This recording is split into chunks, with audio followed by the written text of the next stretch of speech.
In the Blue Ridge Mountains of North Carolina, the same hometown as the real Andy Griffith and his beloved TV town of Mayberry, in a time of one-room schoolhouses and simple living, a young George Beasley grew up on a farm in the 1930s and wondered what life had in store for him beyond the bucolic rolling hills. Maybe he dreamed, but how could he know? One day he would be a legend in the radio broadcast business. He would build the Beasley Broadcast Group and come to own 64 radio stations in 15 markets, reaching 20 million weekly consumers. By his own admission, it wasn't even a dream George knew about. So how did it happen? Without the means to go to college, George joined the Army. And as he did throughout life, George won friends and influenced people right out of Dale Carnegie's playbook. It was also during his Army days where he met his soon-to-be bride, Ann. 2 years, 9 months, and 3 days of Army life was plenty. And George used the GI Bill to go to college, setting his sights on a career as an educator. And through a series of fortunate interactions and fate, winding up as a school principal. And that would have been enough for most people. But still, George had a burning desire to achieve more. George decided to build his own radio station. It launched in 1961 in Benson, North Carolina.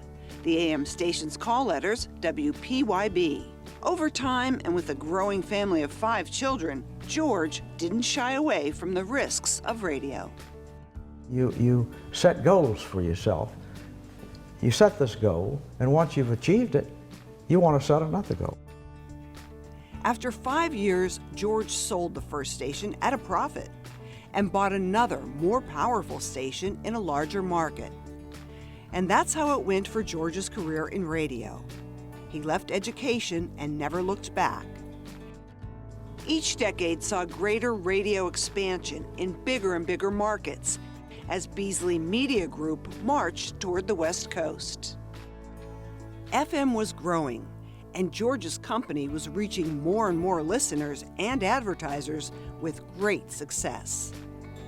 While George's career took him far from his country roots, country was never far from his heart.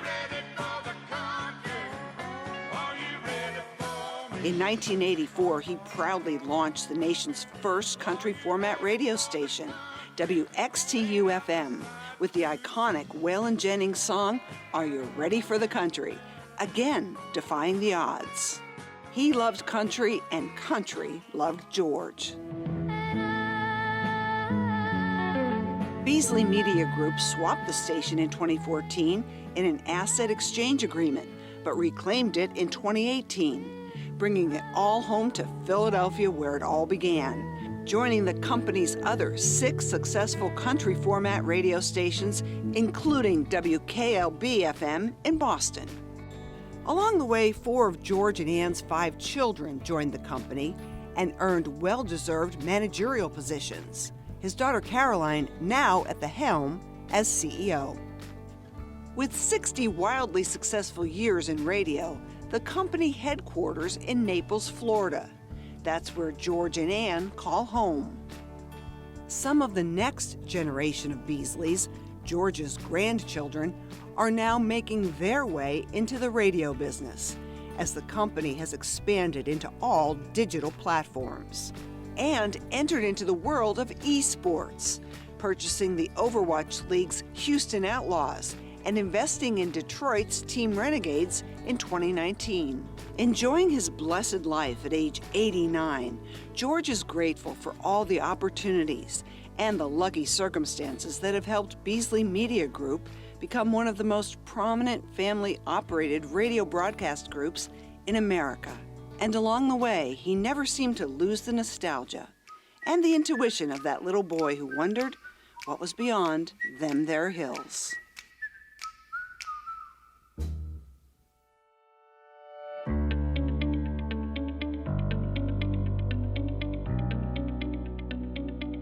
On behalf of my family and the Beasley Media Group family, I just want to say thank you for this incredible honor.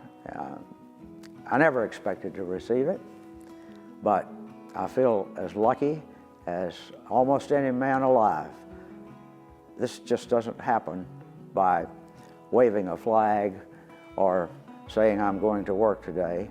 It happens because you give the business your heart, your soul, and your attention every day of your life, and over the years it becomes a part of you.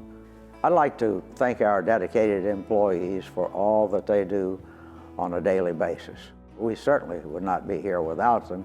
The last year has been very trying for all of us, a period of COVID, and we've had people go way above and beyond the call of duty, and I'm so grateful to our people for what they've done.